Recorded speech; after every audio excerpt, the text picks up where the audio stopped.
Olá pessoal, nessa videoaula o que a gente vai fazer é uma explicação geral para determinar problemas de máximos e mínimos, a estratégia que um aluno de cálculo de várias variáveis vai precisar para usar mesmo, teorema de Weierstrass, tudo tem direito. Então, primeira coisa, teorema de Weierstrass para alunos de cálculo. O enunciado do teorema de Weierstrass é esse aqui. Seja f uma função definindo um compacto para os reais, contínua, então f admite máximos e mínimos globais. Agora, para aluno de cálculo, o que a gente vai utilizar mesmo? Função contínua é complicadíssimo em geral achar máximos e mínimos. Vamos muitas vezes enfraquecer a hipótese para f ser de classe C1. Podemos derivar. No cálculo 1, a gente só trabalhava com f de classe 1, podem derivar, ou quase tudo classe 1. E a estratégia que a gente fazia era o seguinte. Normalmente o nosso compacto era um intervalo fechado, ilimitado. A gente separava esse K em duas regiões.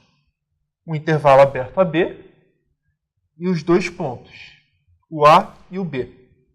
Aqui nesse intervalo, a gente encarava como f' de x igual a zero, derivava igualava a zero. E aqui a única coisa que a gente fazia, f de A e f de B. Aqui teria um número finito de números, a gente veria quem era o maior e quem era o menor, e acabou. E era importante trabalhar nessas duas regiões, por quê? Porque aqui o intervalo era aberto, ou seja, a gente conseguia usar todas as estratégias de cálculo. Aqui não tinha tanto problema, era só dois pontos e olhava quem era maior e quem era menor. E a gente precisava separar por causa de, por exemplo, gráficos desse tipo. Não tem derivada em nenhum ponto, derivada a zero em nenhum ponto. O mínimo e o máximo estão aqui, onde a derivada não é zero. A gente tinha que calcular quanto valia aqui e quanto valia aqui. No cálculo de várias variáveis, vai ser essencialmente a mesma coisa, só que vamos ter um pouquinho de mais problemas aqui. Então, a gente vai separar o cálculo de várias variáveis, uma região compacta típica é uma coisa desse tipo. Pode ser um quadrado cheio, pode ser triângulos, círculos, mas a região é tipicamente isso, no fundo. E o que a gente vai fazer é separar o compacto em duas regiões, o seu interior e sua fronteira. Pense isso aqui como um país, e quem não entender isso, olha a minha videoaula de topologia. Então, o interior de K são as regiões por dentro da linha envoltória. E minha fronteira de K é essa linha envoltória aqui. No interior de K, que é o meu conjunto aberto, é o meu famoso U nas videoaulas todas, tá? Vamos chamar isso aqui U igual ao interior de K. Agora, a gente pode usar toda a teoria de cálculo. E o que a gente faz é, se a gente quer achar máximos e mínimos globais, o que a gente faz? Deriva igual a zero. Só isso. Ou seja, a gente procura os pontos críticos. Gradiente de f no ponto x0, y0, igual a zero, vai dar um número finito de valores e ficamos guardando eles. O que fica interessante, a diferença é a linha envoltória, é a fronteira de K. Na fronteira de K, que a gente vai trabalhar, só essa curvinha aqui, ela é um pouquinho mais complicada em relação ao cálculo 1, porque no cálculo 1 era apenas dois pontos. Mas o interessante é que nós temos duas maneiras de atacar. A primeira maneira de atacar, que é a força bruta, essencialmente, é a parametrização da curva. A gente parametriza a curva e se torna um problema de cálculo 1. Um segundo caso, que a gente vai ver mais tarde, é a ideia de multiplicadores de Lagrange. E multiplicadores de Lagrange tem a ver com curvas de níveis e como a gente trabalha sobre ela. Então, só para dar um exemplo rápido de como vamos atacar, é o seguinte.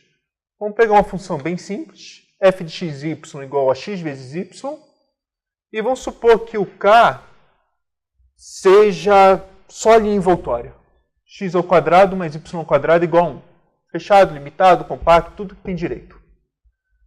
Então, o que eu vou sugerir é parametrize o círculo. Quando nós parametrizamos o círculo, uma das maneiras que a gente vai fazer é o seguinte. Vamos pensar aqui o meu círculo. O que eu vou querer fazer é estudar f restrito ao meu k. A maneira que nós atacamos é como? Considero uma parametrização.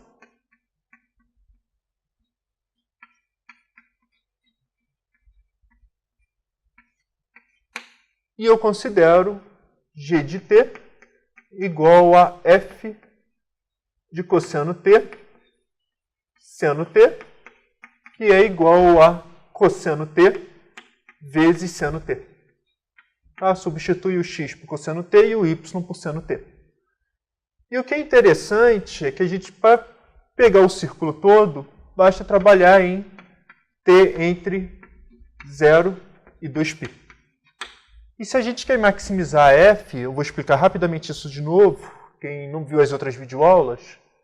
Se eu quero maximizar f restrito a k, é a mesma coisa que maximizar g em t entre 0 e 2π, ou minimizar f restrito a k, é a mesma coisa que minimizar g entre 0 e 2π. Como assim? Por exemplo, se eu quero estudar f de x e y restrito a essa curva, ou seja, eu só quero aplicar f em cada um desses pontos aqui. Então, o que a gente pode fazer? Se a gente quer trabalhar no ponto 1, 0, tá? Ou seja, x igual a 1, y igual a 0, que seria esse ponto aqui, ou seja, eu quero calcular o f de 1, 0, é a mesma coisa que calcular o g de 0. Só substituir. Porque eu estou parametrizando, eu tenho traço da minha curva, isso aqui tudo. Se eu quiser calcular o f nesse ponto aqui, o f de raiz de 2 sobre 2, raiz de 2 sobre 2, é a mesma coisa que estudar g de π sobre 4. Só substituir. Quando t é π sobre 4, cosseno de raiz de 2 sobre 2, raiz de 2 sobre 2. Então, estudar f restrito a essa curva, tá? Qualquer ponto que eu tomar, é a mesma coisa que estudar g de t.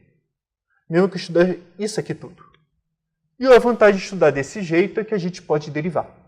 Então, a função é derivável, tudo que tem direito. Se quiser maximizar ou minimizar, usa todas as regras de cálculo 1. Calcula o g' de t igual a 0, vê quanto é g de 0, vê quanto é g de 2π. E o que acontece de essa restrição que a gente está trabalhando é importante fazer para poder usar cálculo 1. A gente precisa usar que o intervalo é fechado e limitado.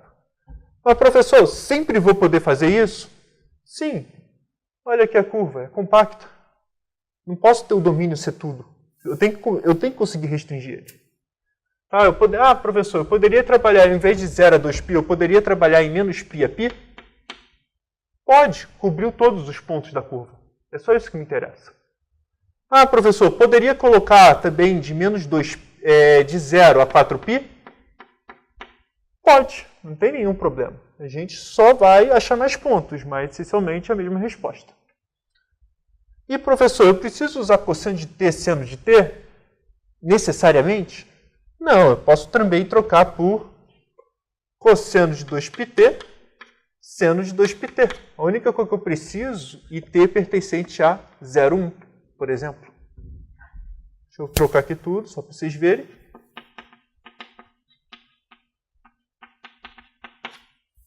Cosseno de 2πt, seno de 2πt.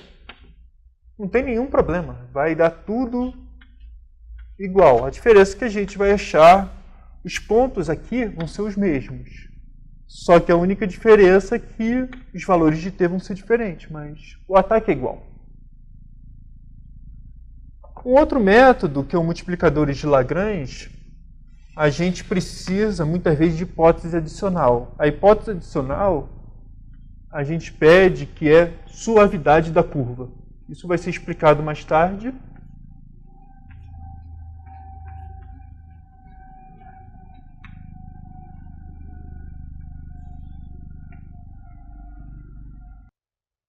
E o que seria isso? Essencialmente, curvas com bico é não suave. Curvas sem bico é suave. Aí a gente pode trabalhar com algumas restrições que não quero saber disso agora. Mas, essencialmente, o multiplicador de Lagrange atacaria o problema em outro sentido. Você consideraria g de xy a minha curva, e você usaria que o gradiente da f é igual a lambda gradiente da g, é uma fórmula. E se a gente lembrar o gradiente da g é 2x, 2y, multiplicar por lambda, 2 lambda x, 2 lambda y, e eu tenho essa equação ainda, que tem que satisfazer. Uma equação mais duas aqui, né, que é o gradiente yx.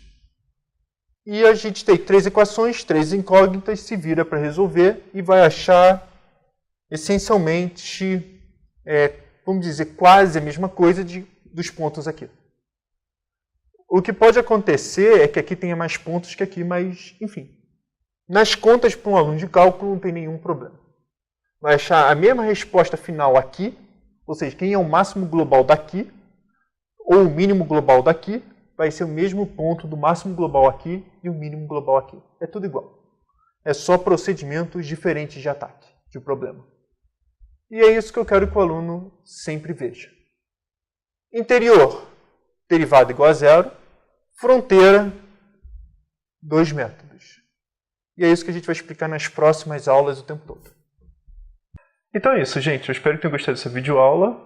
Até a próxima. Não esqueça de curtir ou comentar para me dar um feedback.